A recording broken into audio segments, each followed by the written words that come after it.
ወንድ ልጅ እኮ ወልዶ ያገባል። ሴት ልጅ ከወለደች በሀገራችንም የተለመደ መጥፎ ነገር ኧረ እሷ ወልዳለች የልጅ እናት ናት ምናምን እንዴት እሷን አገባ ይባላል። እሱ ሲያገባስ ማለት እሱን እንድታገባ ሲፈልግ የቤት ልጅ የሆነችን ሴት እኮ ሚስቱ የሞተችበትን የአራት ልጆች 3 ልጆች አባት እንድታገባ ይመከራል አይደል?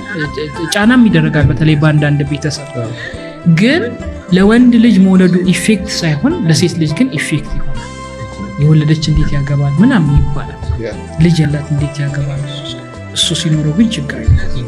ስለዚህ ማህበረሰቡም የሚሰጠው የራሱ ዲግሪ ስላለው ለሴት ልጅ የእድሜ ገደብ፣ የፊዚካል ገደብ፣ ባዮሎጂ የሚያመጣባት ተጽዕኖ እነዚህ ነገሮች ጊዜዋን ካሳለፉባት እንዳልኩ ኧረ ከሚያልፍ ተብሎ ያገኘችው እንድታገባ እንድትገደድ ያደርጋል። በነገራችን ላይ የአንዲት ልጅ ቤተሰቦች ያገባ ወንድ ወይም ደግሞ ቤተሰብ ያለው ወንድ ልጅ ያለው ወንድ እንድታገባ የሚፈልግ ቤተሰብ እኔ በጣም ጭልነት ነው ወይም ደግሞ ልጃቸውን አይወዷትም ማለት ነው። ሲቀጥል ደግሞ ግን የምጨምረው ነገር አንዳንድ ሴቶች አላችሁ ሆም ብላችሁ ያገባ ወንድ ላይ ቤተሰብ ያለው ወንድ ላይ ሄዳችሁ ጥል የምትሉ ወንዶች ሴቶች አላችሁ። ዝም ብላችሁ ሆም ብላችሁ እንዳለው እያያችሁ ሚስት እንዳለው ቤተሰብ እንዳለው ልጅ እንዳለው እያወቃችሁ እየነገራችሁ ከነዛ ሰዎች ጋር ሄዳችሁ ሙልጭ የምትሉ ሰዎችም አላችሁ። በጣም የምታናዱት እናንተ ናችሁ።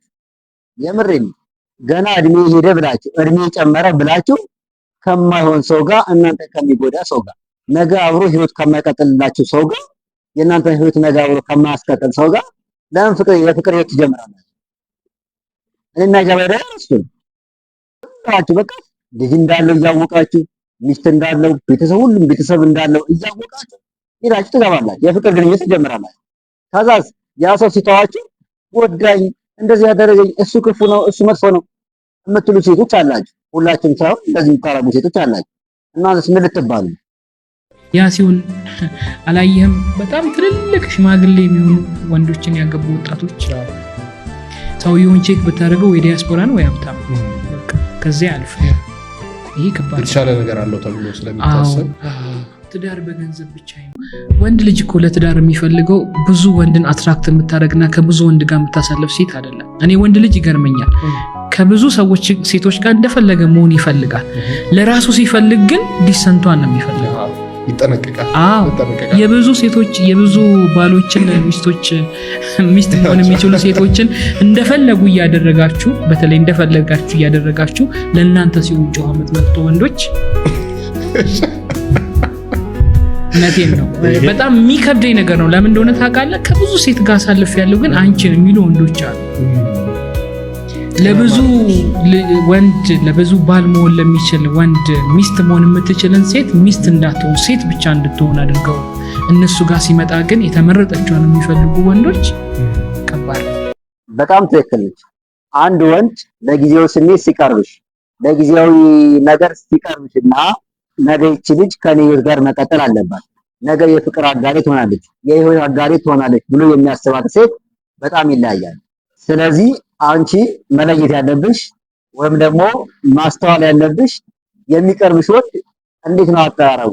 ለጊዜው ስሜት ነው የቀረበኝ ወይስ ለነገ ህይወቱ ነው የቀረበኝ ብለሽ ማሰብ አለብሽ፣ ወይም ደግሞ ማጣራት አለብሽ።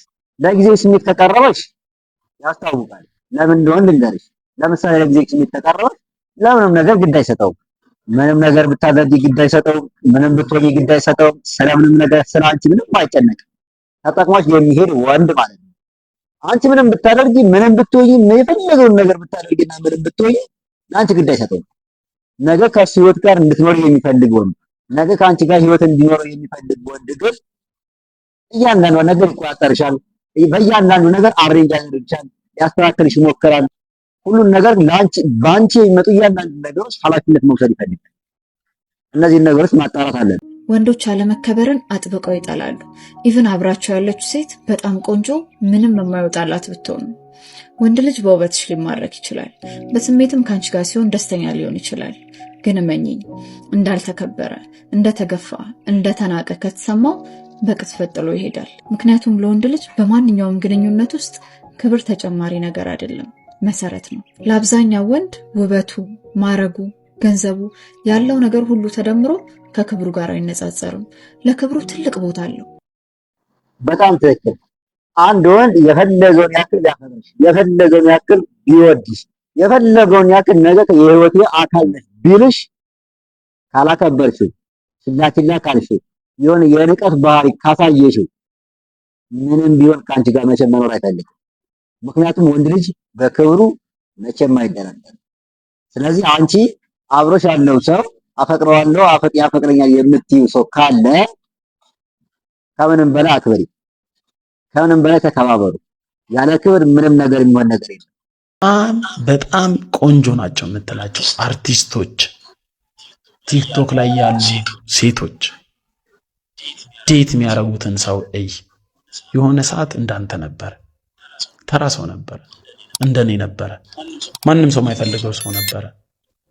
የሆነ ነገር ላይ ፎከስ አድርጋ። አሁን የኔ ላይፍ የምታዩ ምን ብዙ ሴቶች ነው የሚወዱ፣ የሀገር ሴት ነው የሚመጣው አንተ ጋር ወይኔ ሲያማምሩ ምናምን ትላላችሁ።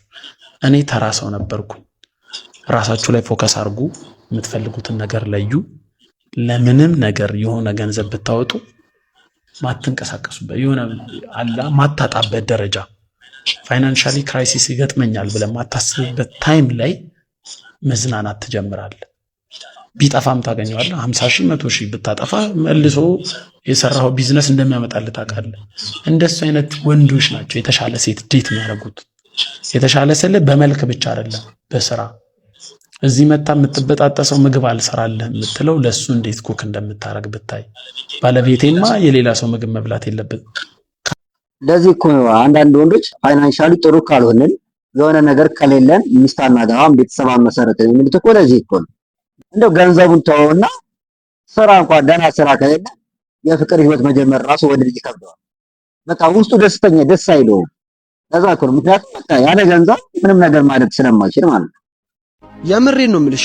ተሳስተሽ እንኳን ቢሆን ወንድ ልጅ እንዳታምኝ። ወንድን ያመነ ጉም የዘገነ እግዚአብሔር። እኔ ወንድ ነኝ፣ ወንድን አውቃለሁ። ግን ወንድ ልጅ ውደጁ፣ ግን እንዳታምኝ። የአንቺ ውድቀት የሚጀምረው ወንድ ልጅ ማመን የጀመርሽ ሰሞኑን። ወንድ ልጅ ማመን ስትጀምሪ መንሸራተት ትጀምሪያለሽ። ሴጣን ደግሞ ሊፈትንሽ ሲፈልግ ምን አይነት ወንድ እንደሚልክብሽ ታውቂያለሽ? እማ የሚልሽን ወንድ ወደ አንቺ ይልካል። ሴት ልጅ ደግሞ ከምታየው ይልቅ የምትሰማው ነው የምታምነው። በቃ እሱ ይመጣል። ወንማ ሆዴ ፍቅሬ ማሬ እንዲሆንኩልሽ አልበላለኝ አልጠጣለኝ ናፈቅሽኝ ሞትኩልሽ። ያኔ አንቺ ሙክክት ያለሽ ያኔ መንሸራተት ትጀምራለሽ። ለመውደቅ መንሸራተት ትጀምራለሽ። ያኔ እሱ ደግሞ እምነቱን ሳያጎድል በቃ ማይሆን አውላድቁ የምታምኑ። በቃ ወንድ ልጅ ውደዱት፣ ግን እንዳታምኑ ጭራሽ። በቃ ነገርኩሽ፣ ወንድን ያመነ ጉም የዘገነ።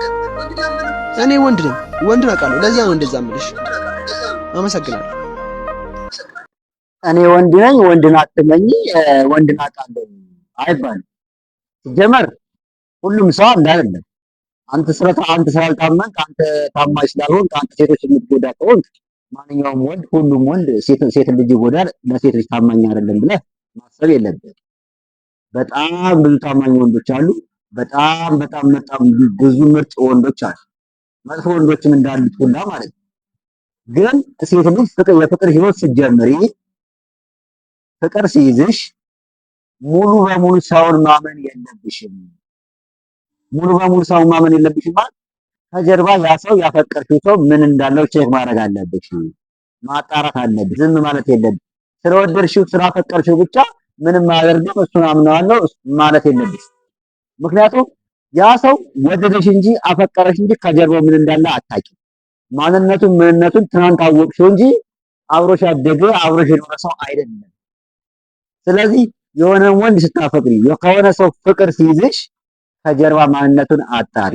ስላፈቀርሽው ወንድ ስላፈቀርሽው ሰው እያንዳንዱ ነገር ማጣራት አለብሽ ከመጎዳትሽ በፊት እንጂ የሆነን ሰው አላምነው ወንድ ልጅ አላምነው የወንድ ልጅ አይታመንም ብለሽ ሰውን ሙሉ በሙሉ መደምደም፣ ሰውን ሙሉ በሙሉ ማጣጣል የለብሽ።